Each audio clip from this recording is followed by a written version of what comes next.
মারা যাব মসজিদের মাইকে যেদিন এলান জারি হবে এই গ্রামের অমুক ব্যক্তি বেঁচে নাই, ইন্না লিল্লাহি ওয়া ইন্না ইলাইহি রাজিউন। হে বাজান গো আমার, আপনার আমার মৃত্যুর সংবাদ শোনার পরে স্ত্রী কেঁদে বলবে আমার স্বামী নাই, ছেলেটা কেঁদে বলবে বাবা নাই, মেয়েটা কেঁদে বলবে বাবা নাই, পিতামাতা বেঁচে থাকলে বলবে কলিজার ধনটা হারাইলাম। আপনার আমার মৃত্যুর সংবাদ শোনার পরে পাড়া প্রতিবেশী বন্ধু বান্ধব আত্মীয় স্বজন সবাই ছুটে আসবে। কোটি টাকা দিয়ে দামি বিল্ডিং বানাইছেন বাজার, ওই দামি বিল্ডিং এ আপনার জীবনের শেষ গোসলটা হবে না। লক্ষ টাকার টাইলস দিয়া কি সুন্দর করে গোসলখানাটা বানাইছেন, ওইখানে আপনার জীবনের শেষ গোসলটা হবে না।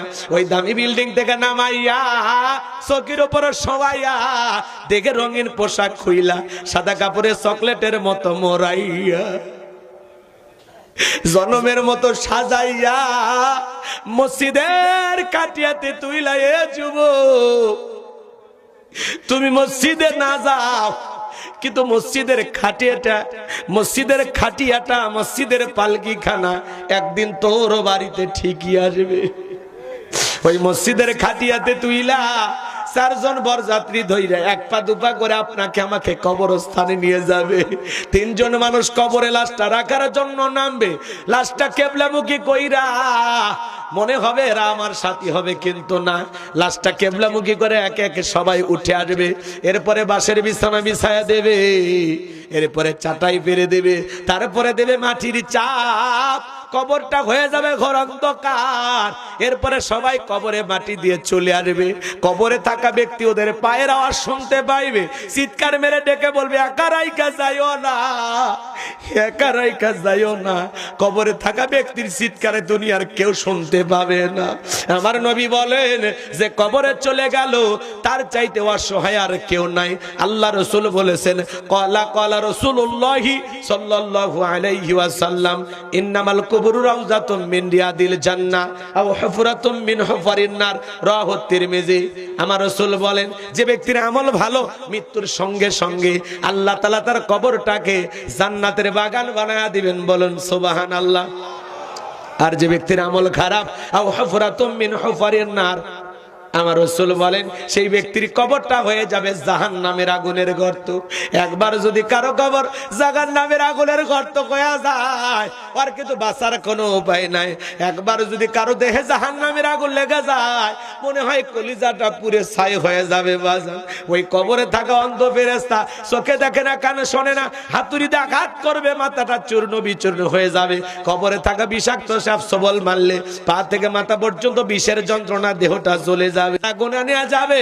ওই কবরের ডানের মাটি বামে চলে যাবে, বামের মাটি ডানে চলে যাবে। এমন জোরে চাপ দেবে বাজার, এক পাজরের হাড় অন্য পাজরে ঢুকে যাবে। ওই কবরে কিন্তু জায়গা ভালো না, এক পাজরের হাড় অন্য পাজরে ঢুকে যাবে। আহাজারি করে চিৎকার করবে, বলবে আল্লাহ আর একটা বার দুনিয়াতে পাঠাও, কিন্তু দুনিয়াতে দ্বিতীয়বার আসার কোনো সুযোগ।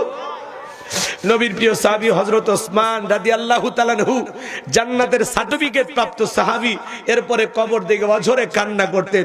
মাঝে মাঝে হযরত ওসমান কবরস্থানে অজ্ঞান হয়ে পড়ে যাইতেন।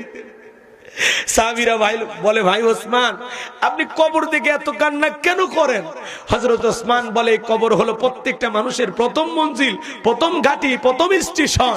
এই কবরে 3টা প্রশ্ন করা হবে, যে সঠিক উত্তর দিতে পারবে তার মিজান ফুলসিরাতে কোনো টেনশন নাই, কিন্তু যে উত্তর দিতে পারবে না তার চাইতে বড় বিপদে আর কেউ থাকবে না, তার বড় বিপদ হয়ে যাবে। আবার ভাইরা ওই কবরের ভিতরে আপনাকে আমাকে 3টা প্রশ্ন করা হবে। 1 নাম্বার প্রশ্ন, মার রব্বুকা, তোমার রব কি? এই দুনিয়াতে যারা রবের গোলামি করেছে, এক আল্লাহর ইবাদত করেছে, এই পৃথিবীর জমিনে যাদের রবের সাথে সম্পর্ক ছিল, জীবনে কোনদিন মসজিদে ঢুকলেন না, রবকে চিনবেন কিভাবে? 5 ওয়াক্ত আযান হয়, আপনি দুনিয়ার ব্যস্ত, আপনি দুনিয়া নিয়ে ব্যস্ত, আযান হয়, আপনি মসজিদে যাইতে পারেন না। কথা বলেন না?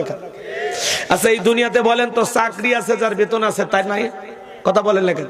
যে চাকরি করে না সে কি অফিসের বসকে চিনবে? জোরে বলেন চিনবে?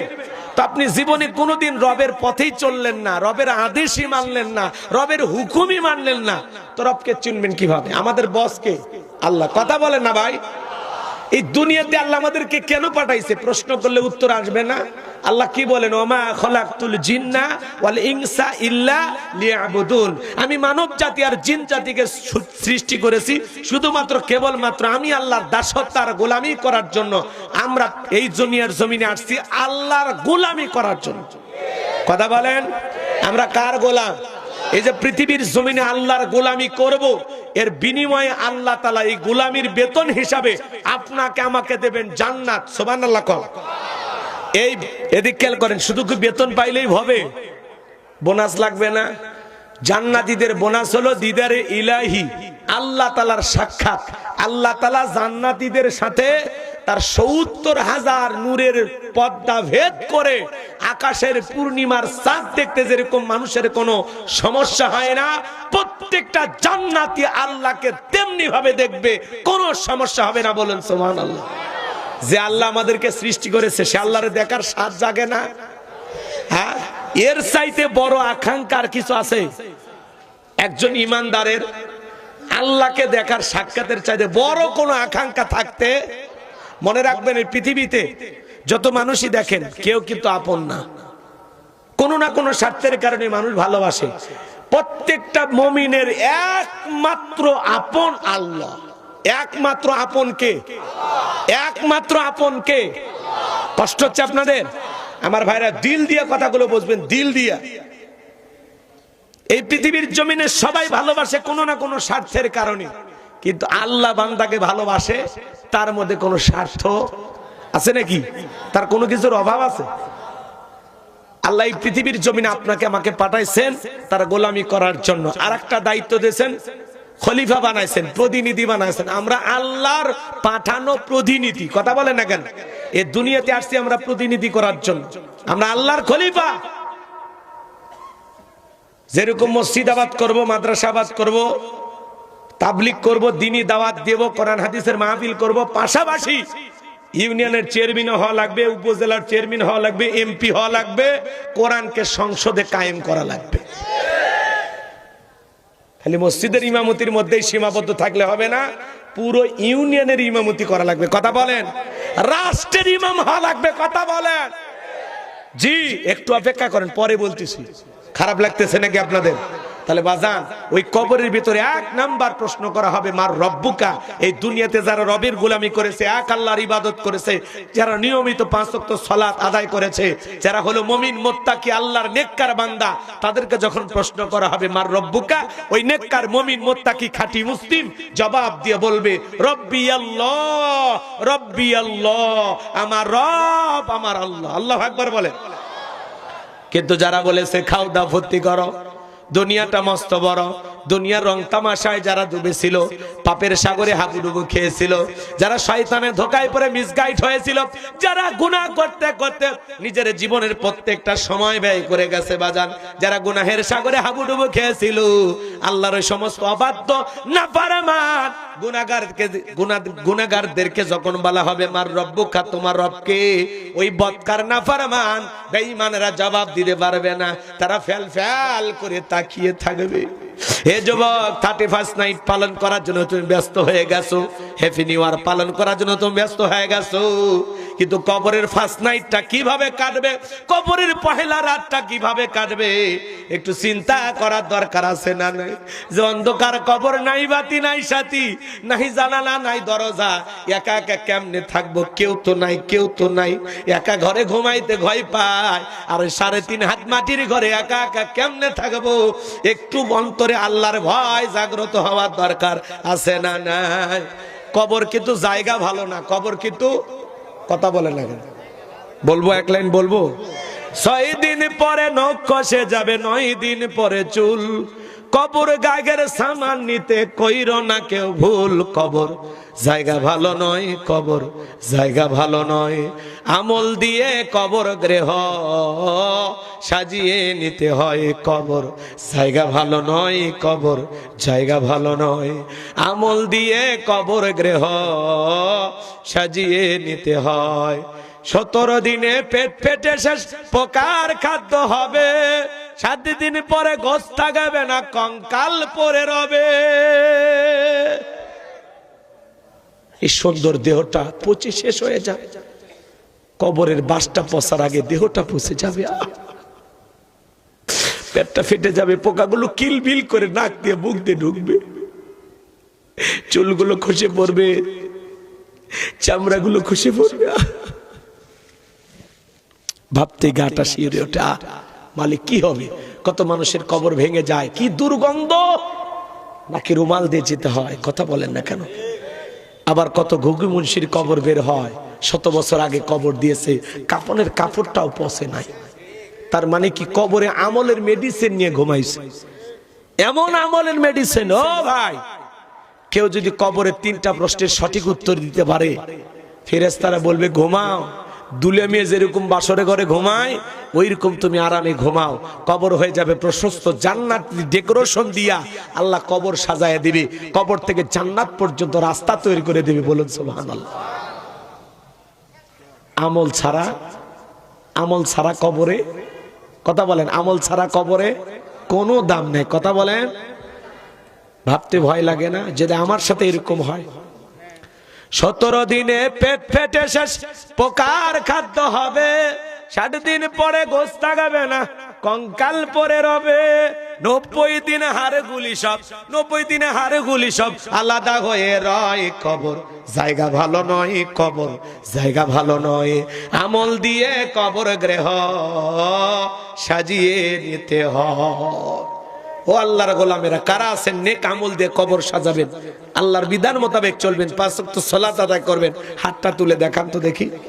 আল্লাহ আমাদের সবাইকে নেক আমল করে কবরে যাওয়ার তৌফিক দান করেন। একটু জোরে বলেন আমিন, আরো একবার বলুন আমিন। হাত নামান আমার ভাইরা, শোনেন তাহলে কবরে 1 নাম্বার প্রশ্ন, মার রব্বুকা, তোমার রবকে, প্রশ্নের ভিতরে রব শব্দ আছে না নাই? জোরে বলেন আছে না নাই? আমার আল্লাহ রাব্বুল আলামিন বলেন, ইন্নাল্লাযীনা ক্বালু রাব্বুনাল্লাহ,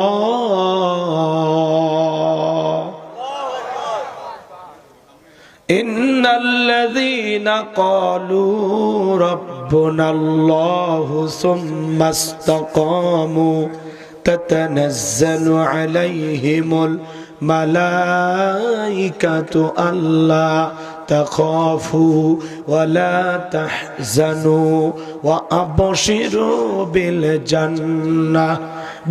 জান্নাতিল্লাতী কুনতুম তুআদুন।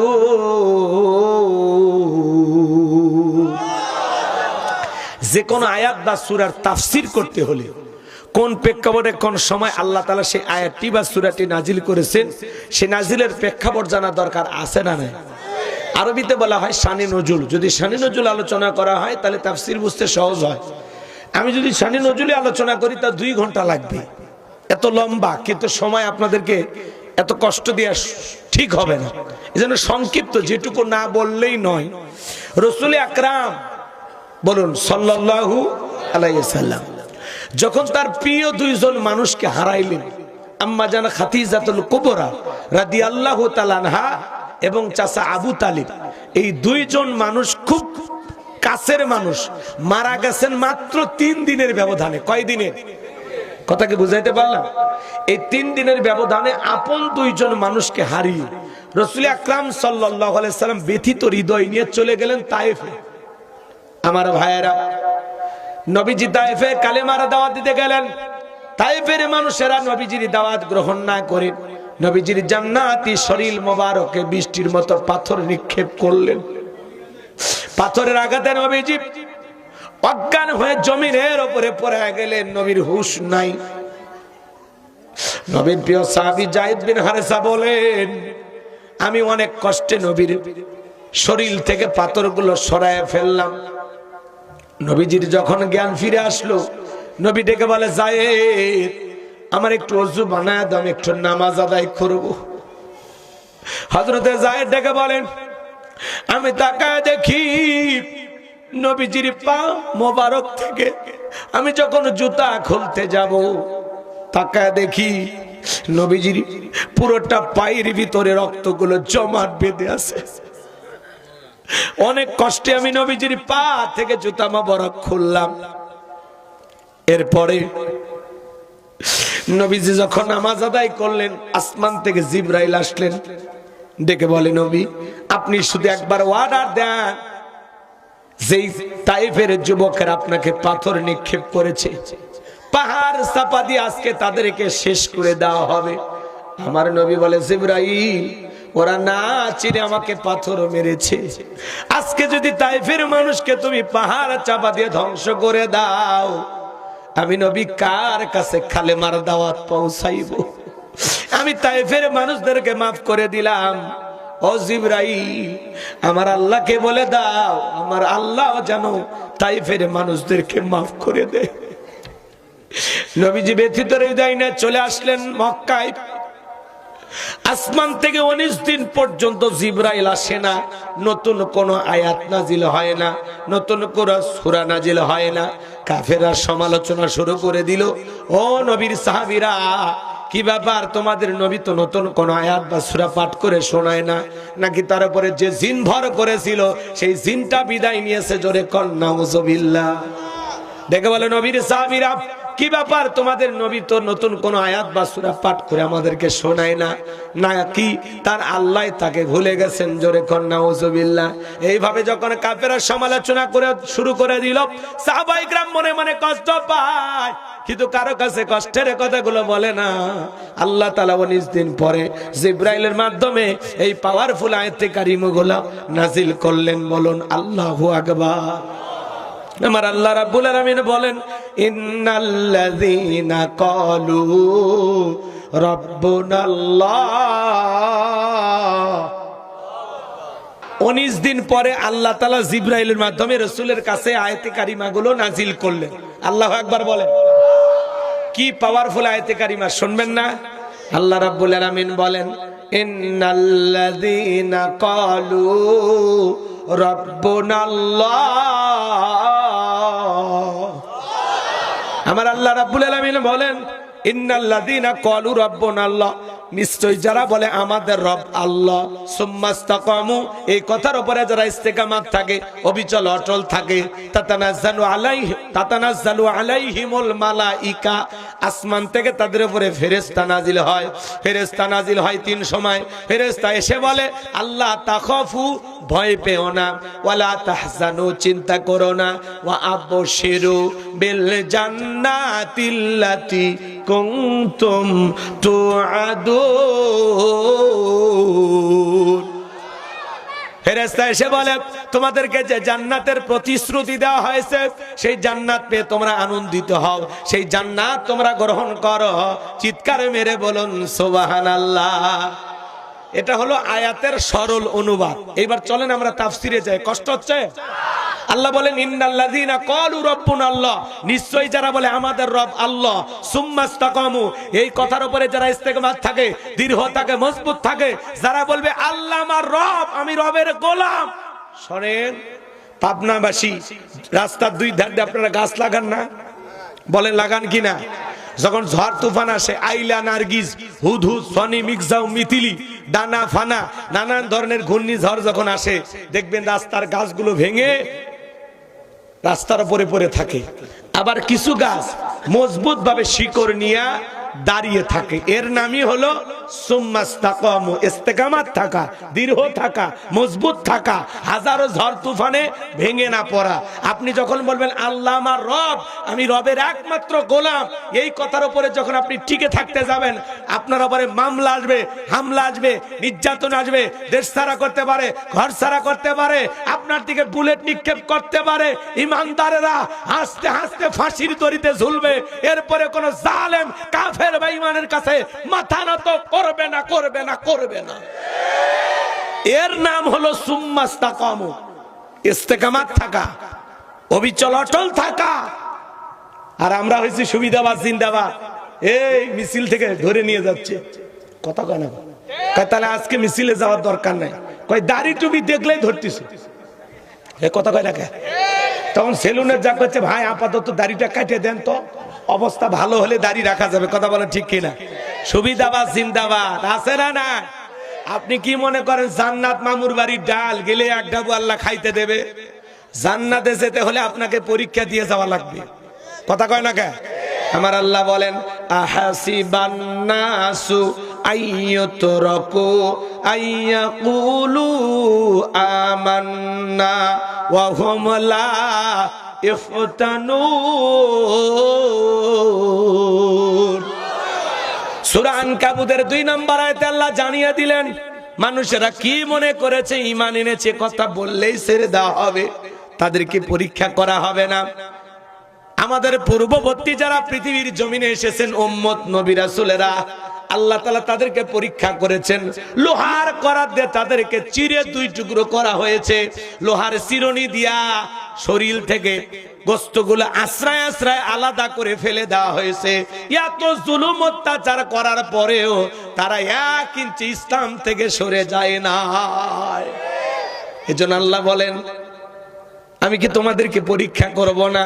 আল্লাহ পরীক্ষা করে দেখবেন ঈমানের দাবিতে কারা হলো সত্যবাদী আর কারা হলো মিথ্যাবাদী। পরীক্ষা দিয়ে উত্তীর্ণ হয়ে আপনাকে জান্নাতে যেতে হবে। আপনি যদি নিজেকে ঈমানদার মুমিন মুত্তাকি দাবি করেন তাহলে আপনার জীবনে পরীক্ষা আসবেই। কথা কইছে, বোঝা গেছে? টুপিওয়ালা দাড়িওয়ালা দেখে আপনাকে জঙ্গির মামলা দিতে পারে, আপনাকে সন্দেহ করতে পারে। আপনি একটু ভালো হয়ে চলবেন, ইবাদত বندگی করবেন, জালেম বেঈমানরা আপনারা সহ্য করবে না। কথা বলে ঠিক কিনা? আজকে দেখলেন না ওসমান হাদিকে গুলি করা হয়েছে। আপনি যখন দুর্নীতির বিরুদ্ধে কথা বলবেন, সুদের বিরুদ্ধে কথা বলবেন, ঘুষের বিরুদ্ধে কথা বলবেন, আমার মতো হুজুরকেও তারা টার্গেট করতে পারে। কথা বলেন ঠিক কিনা? বাতিলেরা চায় না এই পৃথিবীতে হক প্রতিষ্ঠিত হোক। কথা বলেন ঠিক কিনা?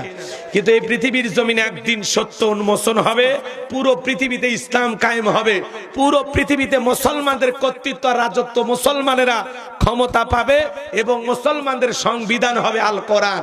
একদিন পুরো পৃথিবীর ক্ষমতা আল্লাহ মুসলমানদের হাতে দেবে। কথা বলে ঠিক কিনা? সেই বিজয় দেখার জন্য একটু অপেক্ষা করতে হবে। জানি না আমরা দেখতে পারবো কিনা। আমরা না পারলে আমাদের সন্তানেরা দেখতে পাবে, না হলে আমাদের নাতিপুতি পাবে, আমাদের বংশধররা পাবে।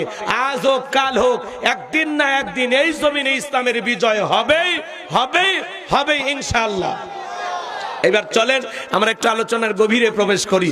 আল্লাহ বলেন ইন্নাল্লাযীনা ক্বালু রাব্বুনাল্লাহ, নিশ্চয়ই যারা বলে আমাদের রব আল্লাহ। ও পাবনাবাসী, ডান হাতটা তুলে শাহাদাত আঙ্গুলি দ্বারা ইশারা করে আসমানের দিকে তাকায়া চিৎকার মেরে বলুন তো আমাদের রব কে? আর একটু জোরে সাক্ষী দিয়ে বলেন তো আমাদের রব কে? একটু জোরে ভালোবেসে ডাক দেন আল্লাহ। আর একটু জোরে বলেন আল্লাহ। হাত নামান বাজান, আমাদের আল্লাহ খুশি না বেজার? গভীর মনোযোগ দিয়ে কথাগুলো শুনবেন বাজান। রুহের জগতে আল্লাহ তাআলা আপনাকে আমাকে প্রশ্ন করেছিলেন আলাস্তু বিরাব্বিকুম, আমি কি তোমাদের রব নই?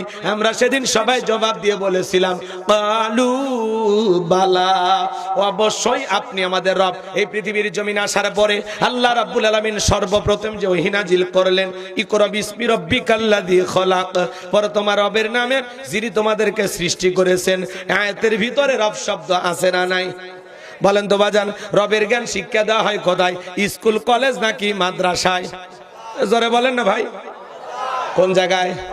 কত ছেলে দেখেন না প্রাইমারিতে পড়াশোনা করে, স্কুলের ব্যাগটা কাঁধে আছে, এরপরে দেখবেন পেশাব করতেছে আর লিখতেছে। জিজ্ঞাসা করে হলো বাবা কোথায় পড়া? কয় প্রাইমারিতে। কোন ক্লাস? কয় ক্লাস 3-তে। তো তুমি দাঁড়ায় পেশাব করো, বৈশাখী পেশাব করতে পারো না? তোমাদের স্কুলে কি আদব কায়দা শিখানো হয় না? ওই ছেলেটা বলতেছে হুজুর সেই কথা বলতেছেন, প্রাইমারি পেশাবখানা দেখি সারিতাই মাঝে মাঝে দাঁড়িয়ে থেকে পেশাব করে। তার মানে যেমন দেখতেছে তেমন শিখতেছে। কথা বলেন ঠিক কি না?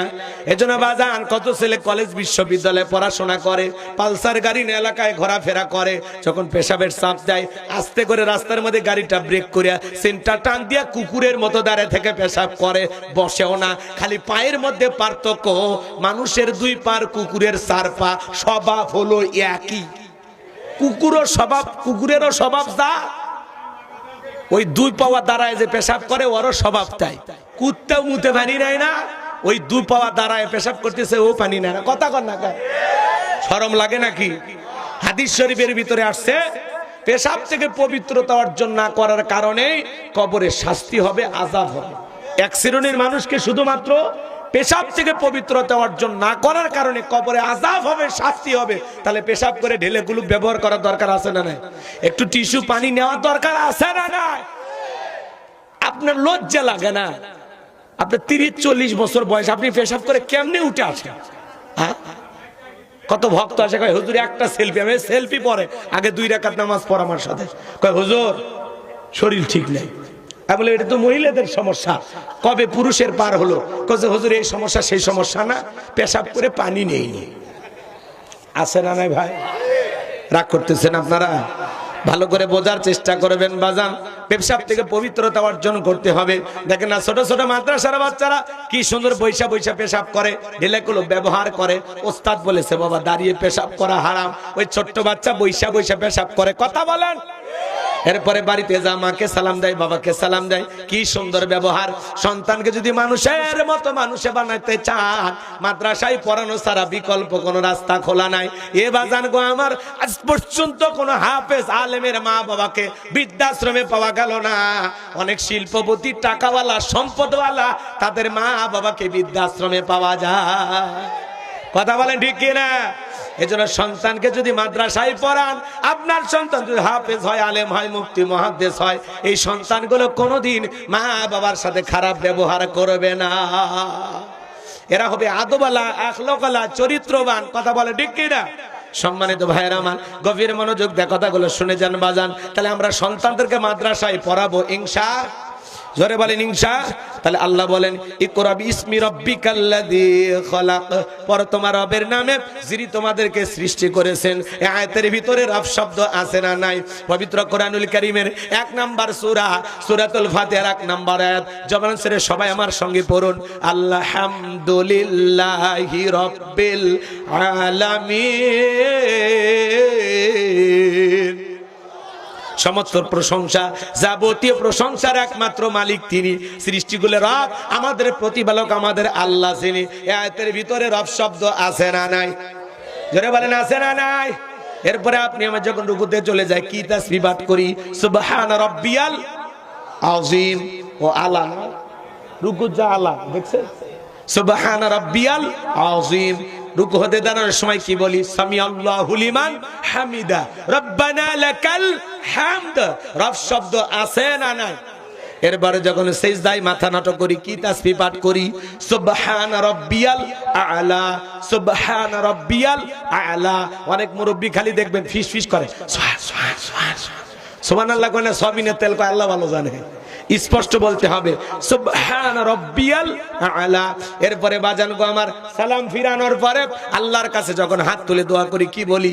রব্বানা আতিনা ফিদ দুনিয়া হাসানাতাও ওয়া ফিল আখিরাতি হাসানাতাও ওয়া কিনা আযাবান নার। সূরা বাকারা 201 নাম্বার আয়াত। আল্লাহর কাছে ডেকে বললাম, হে আল্লাহ, হে আমাদের রব, আমাদেরকে দুনিয়ার কল্যাণ দান করো, আখিরাতের কল্যাণ দান করো, ওই কঠিন জাহান্নামের আগুন থেকে আমাদের মুক্তি দাও। তাহলে ইহকাল পরকালের কল্যাণ দেওয়ার মালিক কে? জাহান্নামের আগুন থেকে বাঁচানোর মালিক কে? এ যুবক, একটু অপেক্ষা করেন, আলোচনা একটু লাইন মতো তুলি, পরে সাইজ করতেছি। ঘন্টাখানেক পরে বুঝতে পারবেন যে হুজুর কোন কায়দা ওয়াজ করতেছে। খালি আলটা বানতে লিবেলেন কথা কর। বিড়াল ছোট না বড় দেখার দরকার নাই, খালি বিড়াল ইঁদুর ধরবার পারে কিনা সেটা দেখালেন। বর্তমান দেশের অবস্থা করুন, বক্তার দরকার তরুণ। মুরব্বী হলে সুবহানাল্লাহর বাইরে যাবে না, যুবক হলে তাও 2-1টা গুতে মারবি। একটু অপেক্ষা করে, খালি শুরু করি।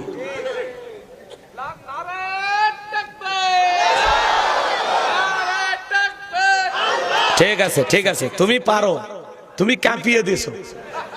আমার স্লোগান মুখস্থ করছে, আমি ওদের অনেক মাহফিলে বলে ফেলে দেই, দুর্নীতির আলো ঘরে ঘরে চালো। ওই স্লোগান দিছে, দেখছেন? হ্যাঁ, ভালো ছেলে। ঠিক আছে বাবা, শোনা, তুমি চুপ করে থাকো, শেষে তোমার সাথে আমার কথা আছে। রাগ করতেছেন নাকি আপনারা? আমার ভাইরা গভীর মনোযোগ দিয়ে শুনবেন। পবিত্র কোরআনুল কারীমের সর্বশেষ যে সূরা, সূরাটির নাম হলো নাস, তার 1 নাম্বার আয়াত, কুল আউযু বিরাব্বিন নাস। আয়াতের ভিতরেও রব শব্দ আছে না নাই? তাহলে আল্লাহ কি বলেন? ইন্নাল্লাযীনা ক্বালু রাব্বুনা আল্লাহ, নিশ্চয়ই যারা বলে আমাদের রব আল্লাহ। এই পৃথিবীর জমিনে অনেক মানুষকে আল্লাহ জিরো থেকে হিরো বানায়, সামান্য ক্ষমতার চেয়ারে বসায়। ওই মানুষ ক্ষমতার চেয়ার পেয়ে নিজেকে আনা রব্বুকুমুল আলা বলে দাবি করে। সাওয়ালা থেকে প্রধানমন্ত্রী বানায় কে? নিঃস্ব, পৃথিবীতে দেখার কেউ নাই। বাপ মা 14 গোষ্ঠী মারিয়া শেষ করে ফেলে দিছে। সেখান থেকে আল্লাহ প্রধানমন্ত্রী বানায়, আর ক্ষমতার চেয়ারে বসে দাঁড়িয়ালাদেরকে জঙ্গি বলে মামলা দিয়ে জেলখানায় ঢুকায়, আলেম ওলামাদেরকে হত্যা করে। কথা বলেন। শাপলা চত্বরে রাতের আধারে আলেমদের বুকে গুলি চালায়। কথা বলেন না কেন? কত বড় বাহাদুরি ছিল, ক্ষমতার কত দাম্ভিক, সব ছেড়ে চলে গেছে। কথা বলেন ঠিক কিনা? আবার মাঝে মাঝে বলে আমি দেশের কাছে আছি, শর্ট করে ঢুকবো। তো বের হওয়ার আগে চিন্তা করেনি যে আবার আসা লাগবে, তাহলে কেন বের হলেন? কথা কয় না কেন? আপনার যদি দেশে ঝোকারি স্বাদ থাকে, ইচ্ছা থাকে, তাহলে বের হওয়ার দরকার কি ছিল? খামাখা আমাদের বিপদে ফেলায় গেছেন। কথা কয় না কেন? আপনি আসেন, মেয়ে মানুষ কতদিন বাইরে থাকবেন, মায়া লাগে তো। কথা কয় না? এদেশে আসেন, এদেশ আপনার বাবার, এদেশ আপনার স্বামী, আপনি আসেন। কথা কন। বুবু আহিবা তুমি আইবা গো, সেই দিন আইসা বুবু ক্ষমতা পাইবা না। খোঁজ নাই বহবো কাদের কাকার, অবস্থা খারাপ দরবেশ বাবার, হাউ নাঙ্কেল এখন সামনে আসে না। নেতা কর্মী সব জেলের ভিতর, বুবু আছে ডরের ওপর, কখন জানি আসে গ্রেপ্তারি পরোয়ানা। বুবু আহিবা তুমি আইবা গো, সেই দিন আইসা বুবু চেয়ার পাইবা না। ক্ষমতার চেয়ার থেকে না আমার সংস্কৃতি ওই চেয়ারে ওটা কঠিন। কথা বলে ঠিক কিনা? আর আমরা আগামীতে সিদ্ধান্ত নেব খুব বুঝে শুনে, যেই দলেরই হোক পুরুষ হবে আমাদের নেতা। মেয়ে মানুষের রাগ বেশি, জেদ বেশি। দেখেন না, স্বামীর সাথে ঝগড়া লাগে, হাঁড়ি পাতিল ভেঙে ফেলে দেয়, স্বামী স্কুলে আসার মারে, রাগ করে সংসার তুই বাপের বাড়ি চলে যায়, রাগ করে 20 কোটি জনগণ রাগে পালিয়ে গেছে। সিদ্ধান্ত নেওয়া লাগবে, যে দলেরই হোক পুরুষ হবে আগামীতে আমাদের প্রধানমন্ত্রী। কারা চান হাত তুলে দেখা? লিল্লাহে তাকবীর। নারীদের দেখার দিন শেষ, আগামীতে পুরুষের বাংলাদেশ। বহু বছর ধরে নারী অভিভাবক মানা যায় না, এবার পুরুষ দরকার। এ রাজি আছেন? আচ্ছা, কথা ঠিক আছে। হ্যাঁ, মেয়ে মানুষের ওই জন্য তো রাগ বেড়ে গেছে, খালি কিছু হলেই নারী নির্যাতনে মামলা দেয়, আমাদেরকে মারিয়ে পিটে শেষ করে। কারো কাছে বলা যায় না পুরুষ নির্যাতনের মামলা আছে? নাই, নারী নির্যাতনের মামলা আছে। এই জন্য ওই পাগলিরা খুব বেড়ে গেছে, ওদেরকে সাইজ করার জন্য হলে একটা পুরুষের দরকার আছে। কি কর না কেন? এই যে ইউনূস সরকার একটা দুর্বল পুরুষ, কি বয়স্ক মানুষ না, খুব বেশি ইয়াং তা না। এরকম একটা পুরুষ যদি ক্ষমতাতে আসে, 70 টাকার 20 টাকার দামে, 14 টাকার দামে, আগামীতে যদি ওনার চাইতে একটা শক্তিশালী ভালো পুরুষ নেককার আল্লাহওয়ালা যায়, কি বলেন? আরো সুন্দর হবে না? জি ইনশাআল্লাহ। আল্লাহ সেই দিন আসবে, আল্লাহ কবুল করেন।